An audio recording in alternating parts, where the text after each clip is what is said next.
시간이 되었으므로 2022년도 5월 13일 금요일 아침 예배를 시작하겠습니다.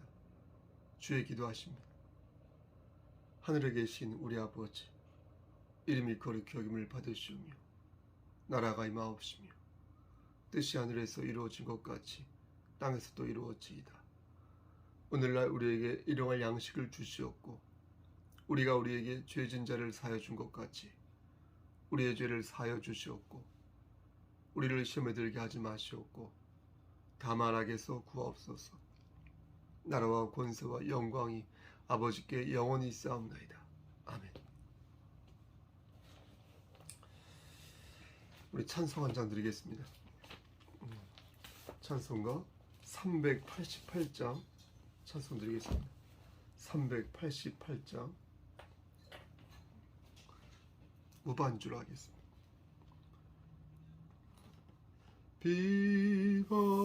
비바람이 칠 때와 물결로 필 때에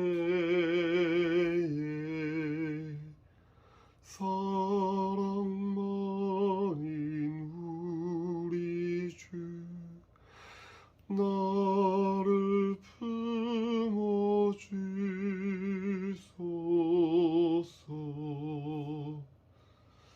풍 퍼지나 가도록 나를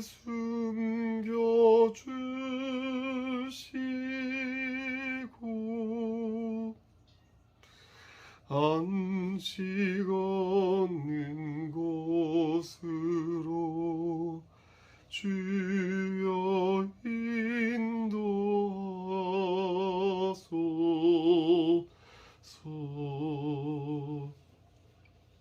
나의 영혼 피할 때 예수밖에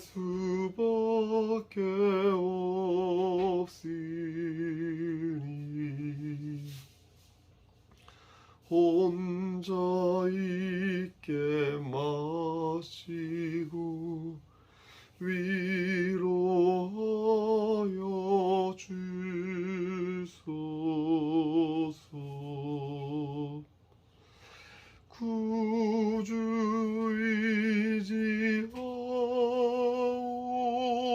의지하옵고 도와주심 비오니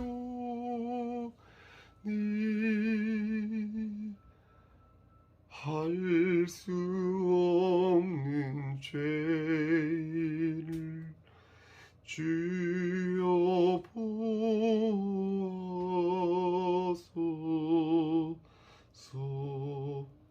4절 나의 죄를 사하는 주의 은혜 크도다. 생명수로 고치사 나를 성케 하소서. 생명수는 예수리 마시게 하시옵고 샘물처럼 내 맘에 솟아나게 하소서.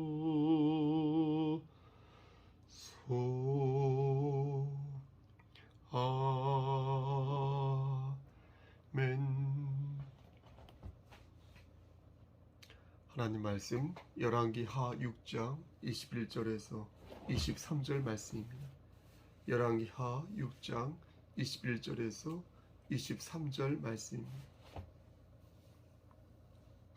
구약성경, 제성경으로 570쪽입니다. 21절. 이스라엘 왕이 그들을 보고 엘리사에게 이르되 내 아버지여 내가 치리이까 하니 대답하되 치지 마소서. 칼과 활로 사로잡은 자인들 어찌 치리이까. 떡과 물을 그들 앞에 두어 먹고 마시게 하고 그들의 주인에게로 돌려보내소서 하는지라. 왕이 위하여 음식을 많이 베풀고 그들이 먹고 마심에 놓아 보내니 그들이 그들의 주인에게로 돌아가니라. 이로부터 아람 군사의 부대가 다시는 이스라엘 땅에 들어오지 못하니라. 아멘. 하나님, 이 말씀을 들어 사용하여 주시옵소서. 예수님의 이름으로 기도합니다. 아멘.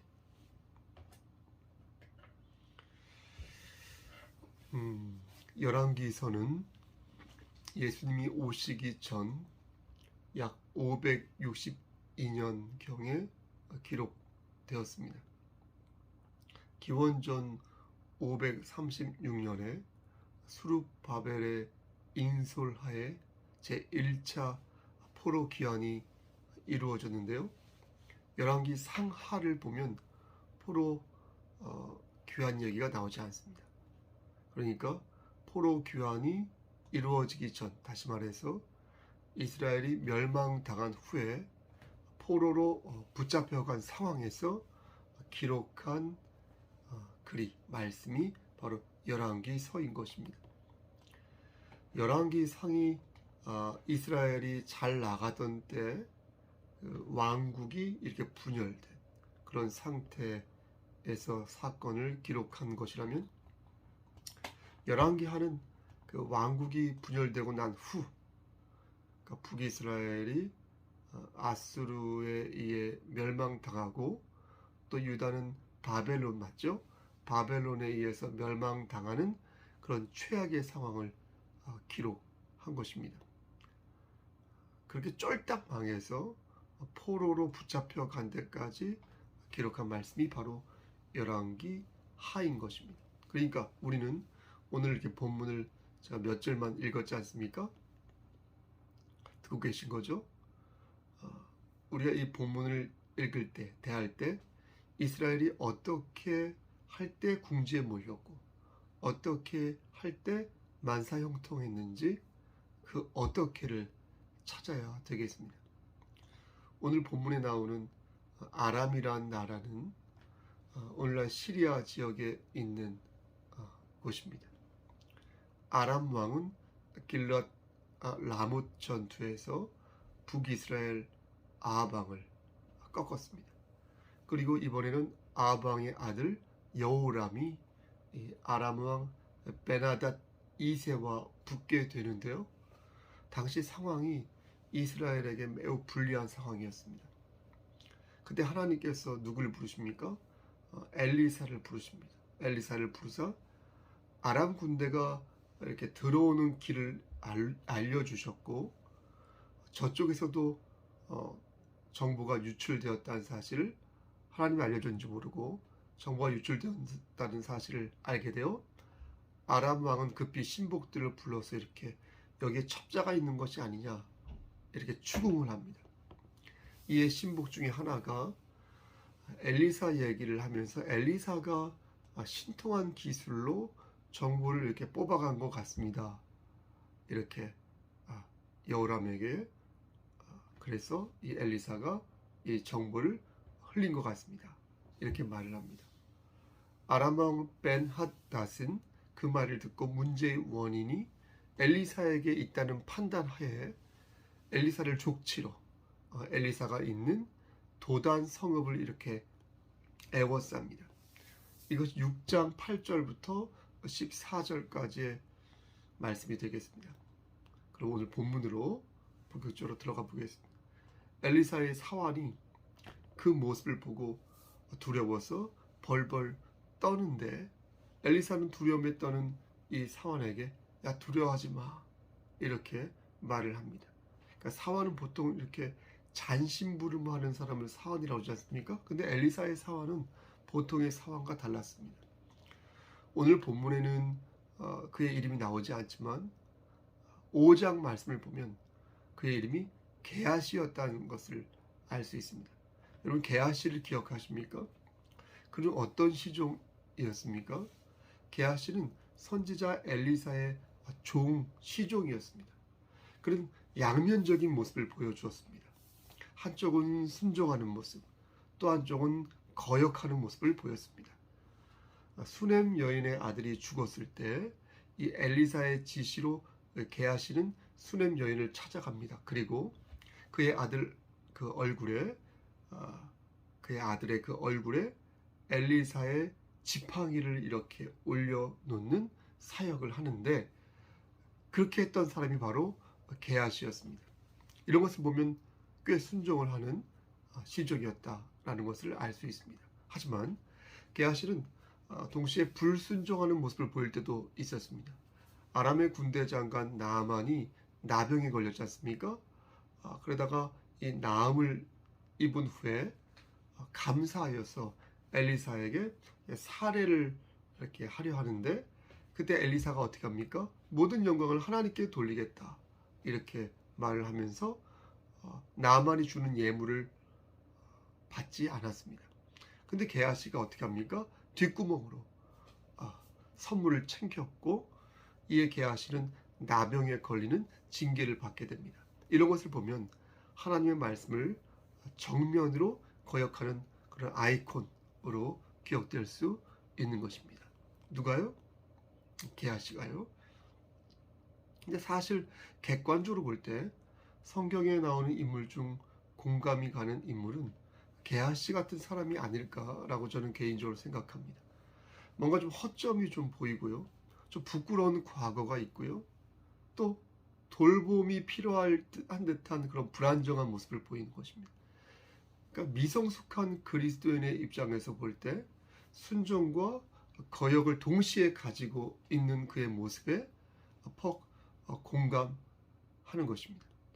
하지만 공감은 공감인 것이고, 우리가 지향해야 할 바는 분명 게하시의 모습이 아닐 것입니다. 하나님께서는 게하시의 모습을 통하여 우리가 어떻게 할 때 형통할 수 있는지 가르쳐 주고 계신 것입니다. 다시 본문으로 돌아가서 게하시가 막 두려워하자 이 엘리사가 이렇게 말을 합니다. 16절 말씀에 대답하되 두려워하지 말라. 우리와 함께한 자가 그들과 함께한 자보다 많다. 이렇게 말합니다. 우리와 함께한 자가 저 상대 진영보다 더 많다는 것입니다.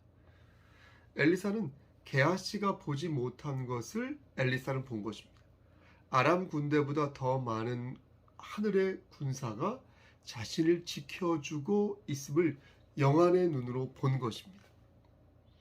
하지만 엘리사의 시종이었던 게하시는 보지 못했던 것입니다. 그가 본 것은 무엇입니까? 성읍을 둘러싸고 있는 아람의 군대였습니다. 만일 그가 하늘의 군대를 보았다면 게하시가 벌벌 떨지 아니하였을 것입니다. 하지만 게하시는 보지 못했고요, 엘리사는 보았습니다. 아람의 군대는 하늘의 군대를 이길 수 없었습니다. 왜냐하면 하늘의 군대는 불말과 불병거를 소유하고 있었기 때문입니다. 그것도 산에 가득하여 있어요. 엘리사를 둘러싸고 있으니 아람의 군대는 도저히 엘리사의 군대를 이길 수 없었습니다. 엘리사는 게하시를 위해서 하나님께 기도하였습니다. 여호와여, 원하건대 그의 눈을 열어 보게 하옵소서 하니 여호와께서 어떻게 하십니까? 게하시의 눈을 뜨게 하셨습니다. 보게 하셨습니다. 우리는 엘리사가 본 것을 그가 보았다는 것에 주목할 필요가 있겠습니다. 남들은 다 봐요. 나만 보지 못해요. 그럼 기분이 어떻겠습니까? 남들은 다 믿어요. 나만 못 믿겠어요. 여러분, 그때 기분이 어떨까요? 매우 불안할 것이라고 저는 생각합니다. 엘리사는 하늘의 군대를 보았습니다. 하늘의 군대가 자신을 지켜주고 있다는 것을 눈으로 보았습니다. 눈으로 보았다는 것은 내가 그것을 믿는다는 것입니다. 하나님이 나와 함께 하시고 불꽃 같은 눈으로 나를 보호하고 계심을 내가 믿는다는 것입니다. 꼭 불만을 보고 불병거를 보아야 하는 것은 아닙니다.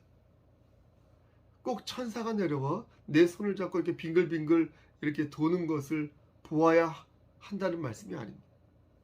지금은 하나님의 말씀이 우리 손에 주어진 상태입니다. 그렇지 않습니까?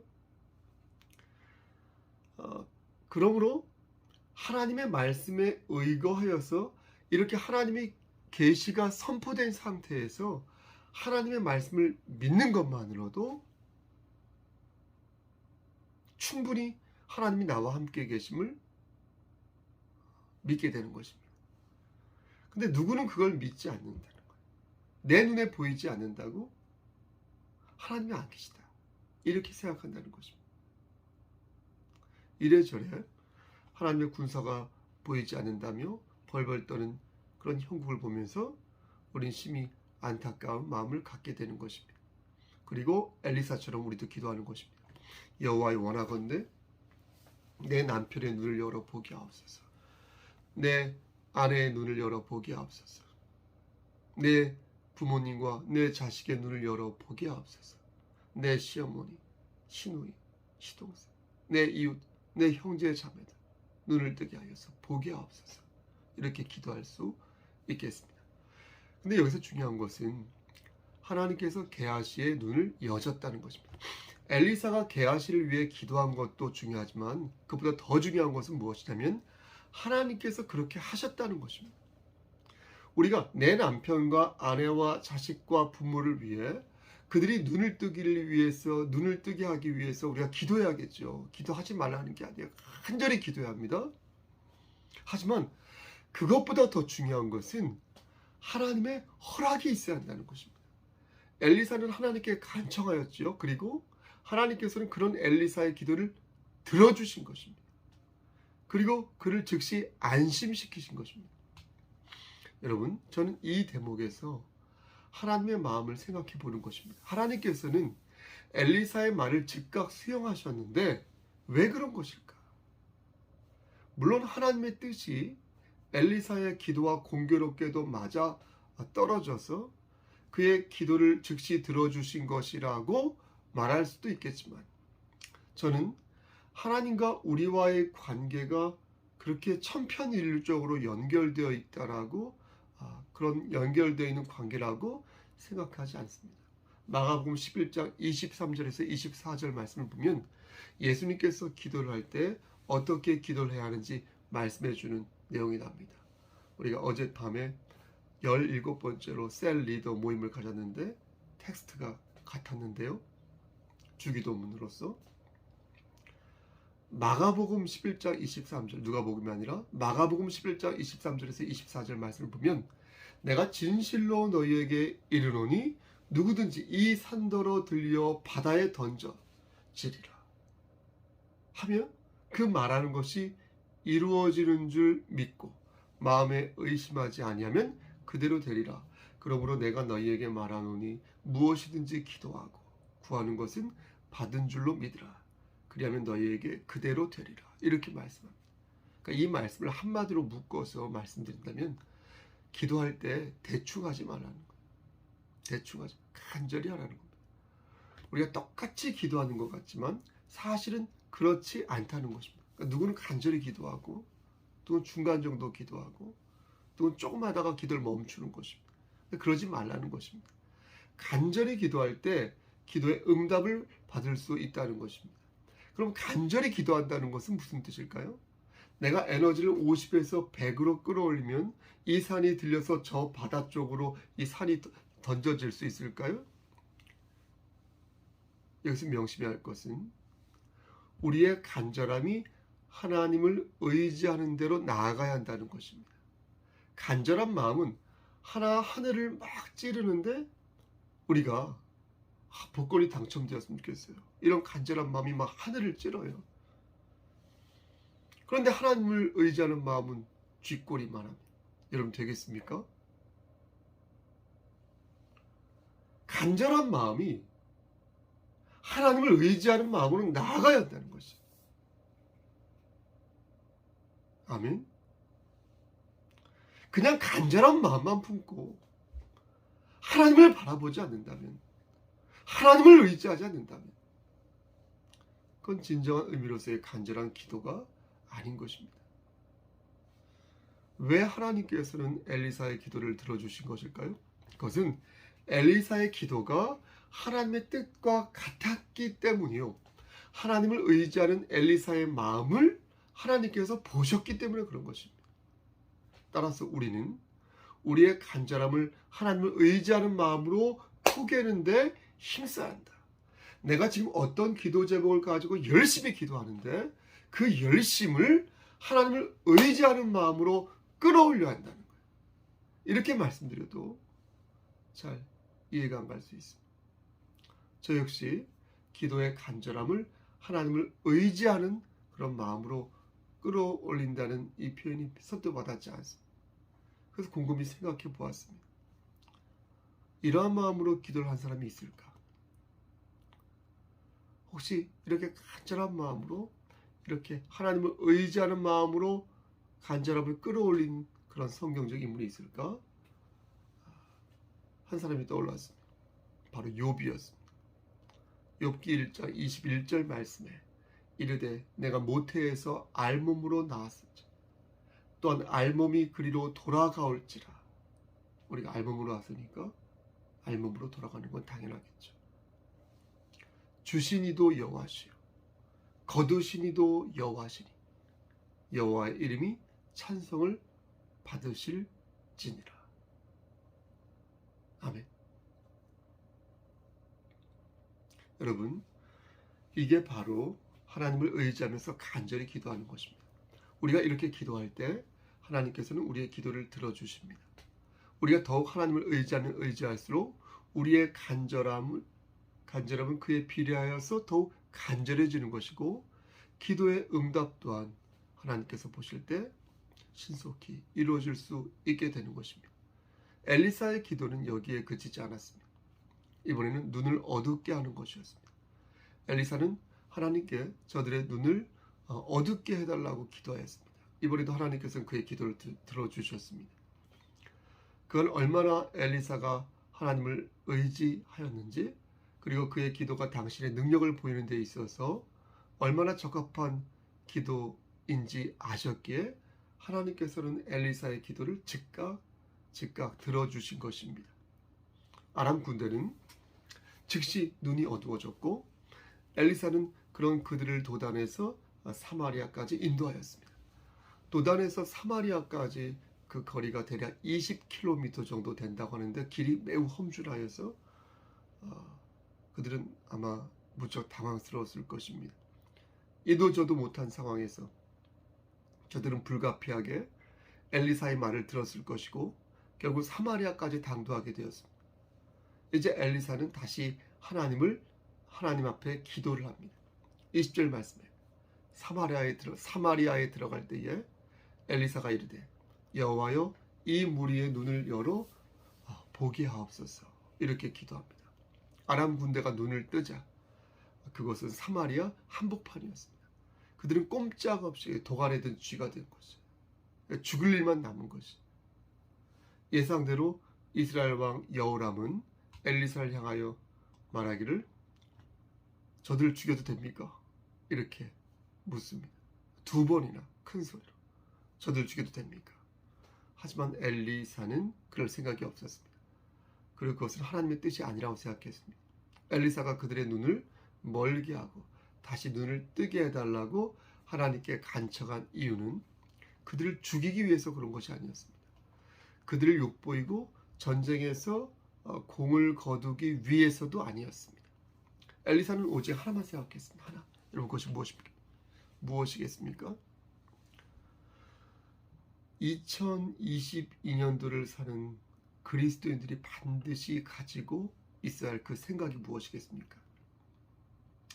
엘리사는 아람 군대에게 하나님의 권능을 보이고 싶었던 것입니다. 아멘. 그래서 그들을 죽이지 말고 그들의 주인에게로 돌려보내라고 말한 것입니다. 그리고 그들에게 산의 진미를 베풀고 주인에게 돌려보내니 그 후로 아람 군대는 다시는 어떻게 했어요? 이스라엘 땅에 들어오지 못하게 된 것입니다. 엘리사의 전략은 하나님의 권능을 보이는 것다는 거예요. 권능을. 여기는 분명한 신앙의 자세가 전제되어 있다는 거예요. 그것은 바로 하나님의 영광을 먼저 생각해야 한다는 거예요. 그런 자세를 가지고 있었다는 거예요. 엘리사는 철저하게 하나님의 편에서 하나님의 뜻을 먼저 생각하는 그런 사람이었다는 거예요. 그에게 여호람 왕의 권세와 북이스라엘의 승리는 두 번째 문제예요. 첫 번째 관심사가 아니었어요. 그는 하나님을 전면에 세우고 하나님의 영광을 위해 살아가는 것이 세상의 권력을 이길 수 있는 가장 큰 힘이라고 생각하였던 것입니다. 그리고 실제 그렇게 되었고요. 하나님의 역사하심을 삶 속에서 체험할 수가 있게 된 것입니다.